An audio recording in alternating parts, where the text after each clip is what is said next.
ازيكم يا حبايب قلبي؟ عاملين ايه؟ يا رب دايما تكونوا بألف خير. هنعمل معاكم النهارده حمص الشام. الجو ده بقى محتاج حاجة عظمة زي دي، محتاج حاجة حلوة زي دي سخنة كده تدفينا كده وبحبشتكناتها كده وحاجة واو كده وليمون بقى ودي بقى. ما شاء الله يا بنات شكلها حلو قوي. يا ريت تجربوا الوصفة ديت وتفعلوا زر الجرس واشتركوا في القناة واعملوا لايك لايك يا جماعة.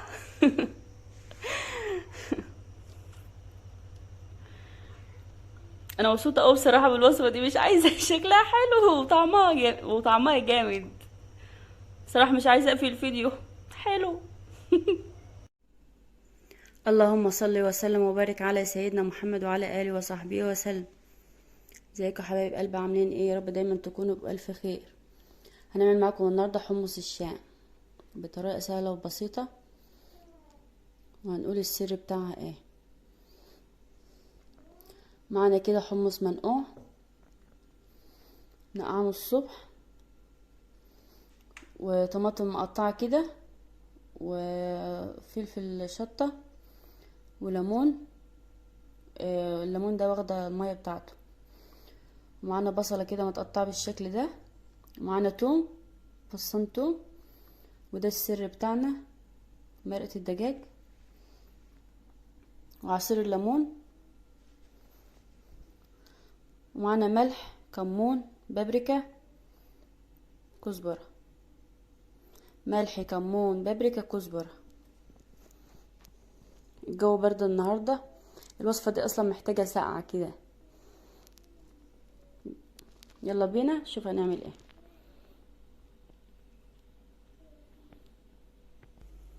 حله كده على النار، حطينا فيها الحمص بالشكل ده. هنضيف عليه شويه مكونات، نضيف عليه معلقه ملح، وهنضيف عليهم قشر الليمون. نقلبهم كده.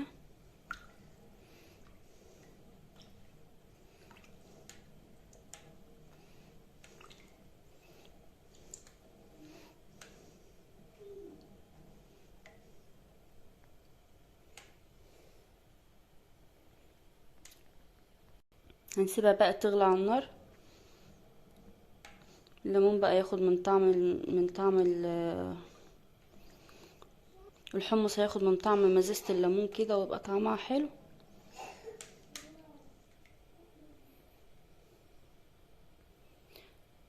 ما نغطش عليها يا بنات، نسيبها كده مع نفسها، نغطش عليها استوى ونرجع نشوف هنعمل ايه. حطينا الحمص على النار يا بنات، وبعد كده هنعمل الخلطة بتاعتها. عندنا كده شفشق خلاط، وهنحط فيه الطماطم وقرن الفلفل، وننزل بالبصلة كده وفص الثوم، وننزل بعصير الليمون، هننزل بالبهارات بتاعتنا كمون، بابريكا، كزبرة، ملح. هننزل في الخليط كده بكوباية مية. اهو بنات المكونات كلها في قلب الخلاط. هنشغل عليهم خلاط.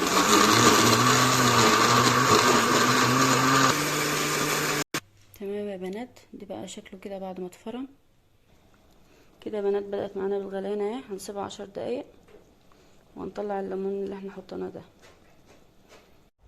عدى 10 دقايق كده، استوت معانا. اي ريم طلع فيها شلوه. هنجيب بقى الخلطة بتاعتنا كده الجبارة دي، صراحة ريحتها جامدة والله، ريحتها حلوة اوي، ياريت تجربوها. وهنصبه كده بالشكل ده. ما شاء الله، شوفوا شكلها وطبيعية كده وحلوة. ان شاء الله ريحتها حلوة اوي. اعملي الخلطة دي وهتبهريهم في البيت. ما شاء الله حلوة جامدة جامدة. وهنحط عليها حبة مية كده ونسيبها تغلى مع بعض. ونيجي بقى للسر الاخير بقى اللي هيبهركم بقى، سر الكورنيش بقى ده.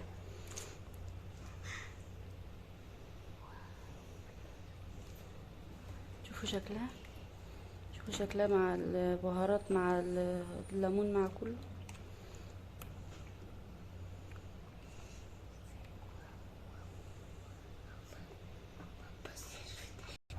يلا يا بنات هنعمل السر بتاعنا بقى. ديت معلقه بابريكا، كوبايه كده، ودي معلقه كمون بالشكل ده.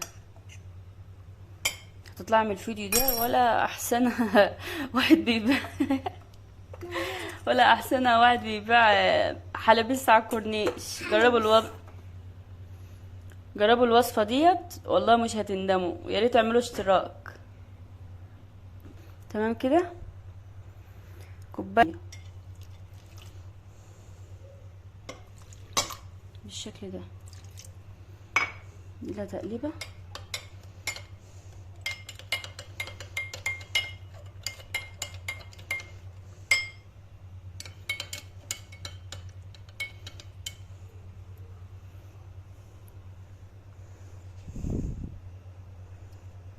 بالشكل ده يا بنات، جربوا الوصفه دي وهتدعوا لي. جربوها واكتبوا لنا في الكومنتات. الحمص بتاعنا طلع كده بالشكل ده، ما شاء الله على جماله كده وشكله حلو، والريحه بقى ما اقولكوش.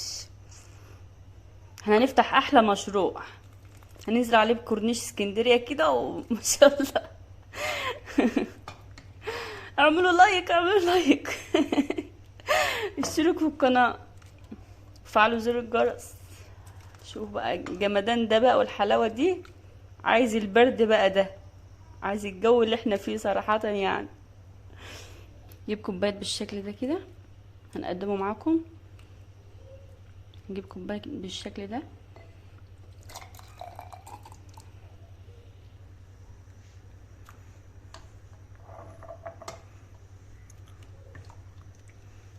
هنقدمه معاكم كده، وهنجيب كوبايه بالشكل ده. هو ده بقى الجمدان بقى، ما شاء الله، عسل عسل حاجه كده، واو. عملنا الليمون كده معاكم، الليمون بقى، واللي عايز شطه، اللي عايز بابريكا يحط، اللي عايز كمون يحط. ما شاء الله ما شاء الله يا بنات، حلوه قوي، يا ريت تجربوها، ويا ريت ما تنسوش تشتركوا في القناه وتفعلوا زر الجرس ليصلكوا كل جديد. هتوحشوني، باي.